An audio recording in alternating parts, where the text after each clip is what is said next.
Hello students and friends, you all are welcomed to this class. In the subject Theory of Machines and chapter Power Transmission by Belt Drive, today's topic is ratio of belt tensions and power transmitted by belt. Ratio of the belt tensions is a important formula for solving the problems. So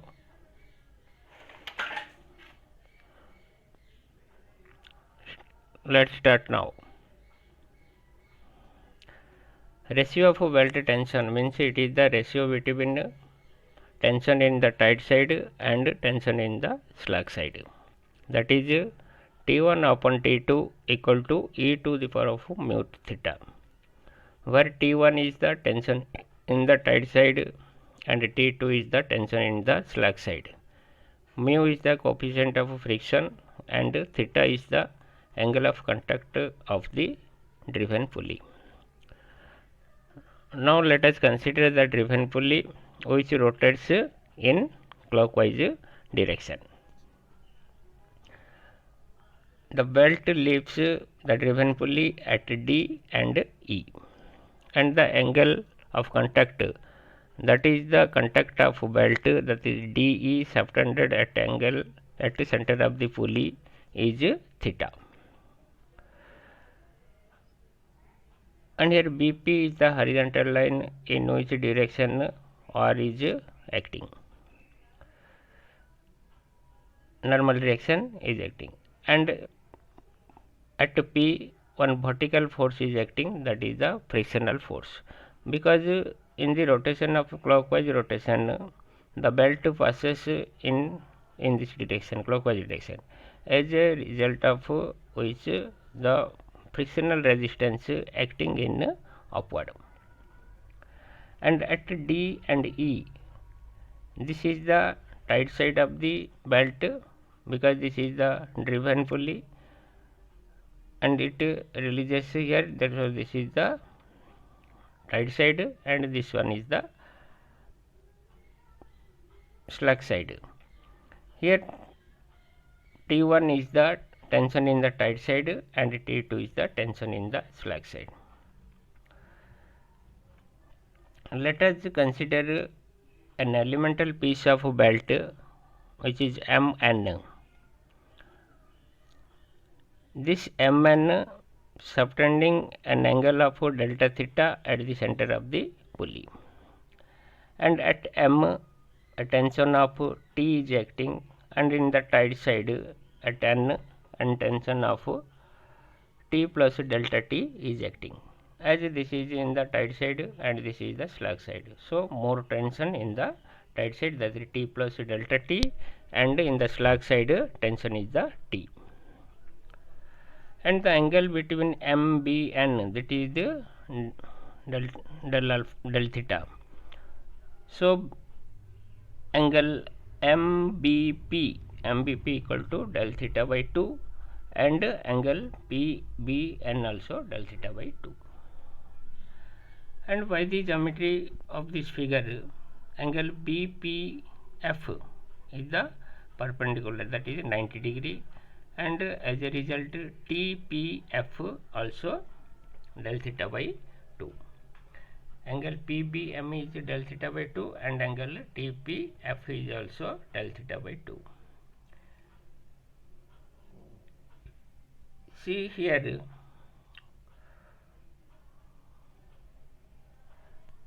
four forces are acting. One is T, another one is the second one is the T plus delta T, third one is the normal direction R, and fourth one is the frictional force F equal to mu R. These four forces are acting which keep the belt in equilibrium. Resolving all these forces along horizontal and equating to 0, that is summation of H equal to 0, that means leftward force equal to rightward force. See, this F is the vertical force whose horizontal component is 0, and this one is the T, its horizontal component of the force is its horizontal component of the force is T sin del theta by 2 and horizontal component of T plus del T equal to T plus del T into sin del theta by 2. Since del theta by 2 is a very small angle, this means sin del theta by 2 equal to del theta by 2. Therefore, R equal to, by substituting the value of sin del theta by 2 as del theta by 2, R equal to T into del theta by 2 plus T plus del T into del theta by 2. By solving this one, we get T into del theta by 2 plus T into del theta by 2 plus del T into del theta by 2.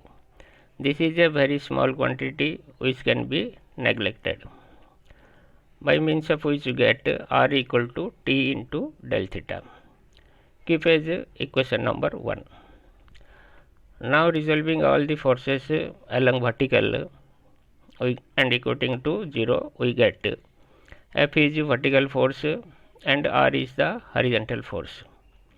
The vertical component of R is equal to 0 and vertical component of T is equal to T cos del theta by 2 and vertical component of T plus del T equal to T plus del T into cos del theta by 2. Since del theta by 2 is very small and cos del theta by 2 equal to 1, because cos 0 equal to 1. By putting the value of cos del theta by 2 as 1, we get F plus T equal to T plus del T. Therefore, F equal to T plus del T minus T equal to del T. We know that F equal to mu R, which is equal to del T. This implies R equal to del T by mu, and this one is the equation number 2. Here R equal to del T into del theta, and in second equation R equal to del T by mu. So by equating equation 1 and 2, as in left side both are so equating to right sides, we get T into del theta equal to del T by mu, or del T by T equal to mu into del theta. Integrating the above equation between limits T2 and T1, integration of del T by T within limits T2 and T1 equal to integration of mu into del theta within limits of T2 and T1, which equal to mu into T2 to the power T1 integration of del theta.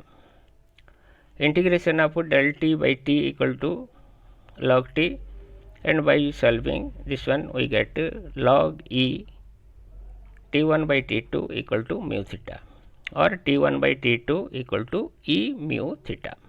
This is the formula for the ratio of the belt tensions. This is an important formula, so you have to remember this formula while solving the problems, where you should note that theta is in radian. Now comes to another term, power transmitted by the belt. We know that power transmitted by the belt equal to net force applied into velocity. Force into distance equal to work done. Force into distance per second, that is the work done per second, is known as power.